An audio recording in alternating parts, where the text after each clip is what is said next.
Good morning. This is Luke chapter 9. Jesus sends out the 12. When Jesus had called the 12 together, he gave them power and authority to drive out all demons and to cure diseases, and he sent them out to preach the kingdom of God and to heal the sick. He told them, "Take nothing for the journey, no staff, no bag, no bread, no money, no extra tunic. Whatever house you enter, stay there until you leave that town. If people do not welcome you, shake the dust off your feet when you leave their town as a testimony against them." So they set out and went from village to village, preaching the gospel and healing people everywhere. Now Herod the Tetrarch heard about all that was going on, and he was perplexed, because some were saying that John had been raised from the dead, others that Elijah had appeared, and still others that one of the prophets of long ago had come back to life. But Herod said, "I beheaded John. Who then is this I hear such things about?" And he tried to see him. Jesus feeds the 5,000. When the apostles returned, they reported to Jesus what they had done. Then he took them with him, and they withdrew by themselves to a town called Bethsaida. But the crowds learned about it and followed him. He welcomed them and spoke to them about the kingdom of God and healed those who needed healing. Late in the afternoon, the 12 came to him and said, "Send the crowds away so they can go to the surrounding villages and countryside and find food and lodging, because we are in a remote place here." He replied, "You give them something to eat."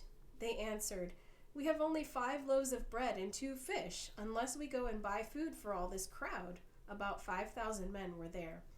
But he said to his disciples, "Have them sit down in groups of about 50 each." The disciples did so, and everybody sat down.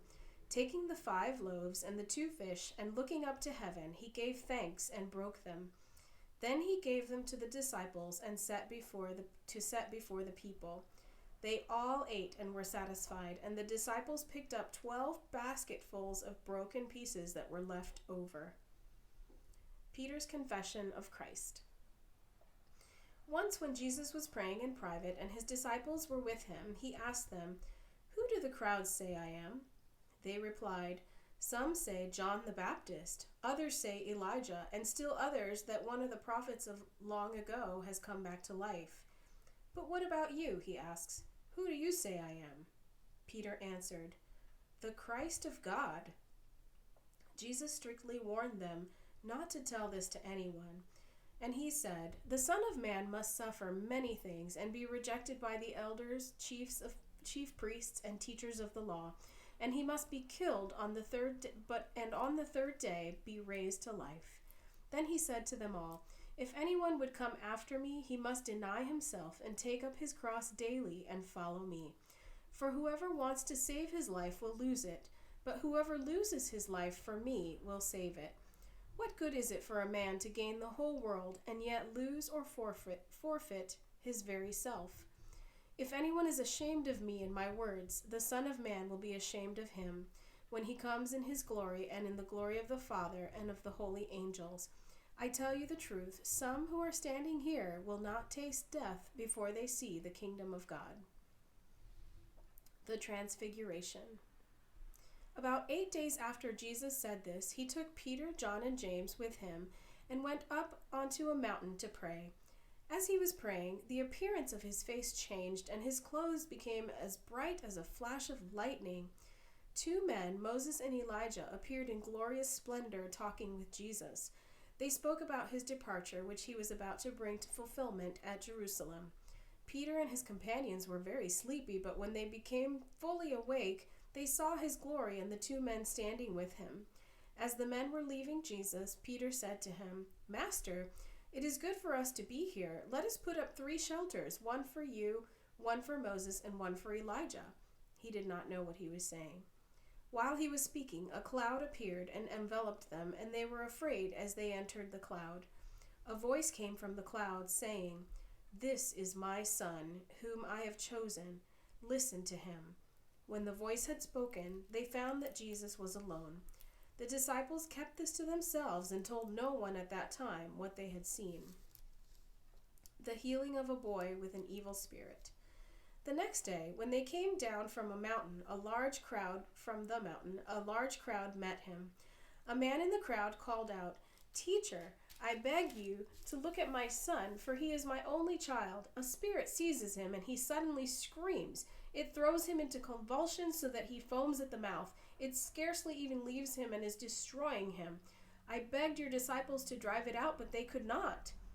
"O unbelieving and perverse generation," Jesus replied, "how long shall I stay with you and put up with you? Bring your son here."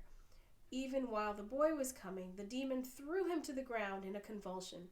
But Jesus rebuked the evil spirit, healed the boy, and gave him back to his father, and they were all amazed at the greatness of God.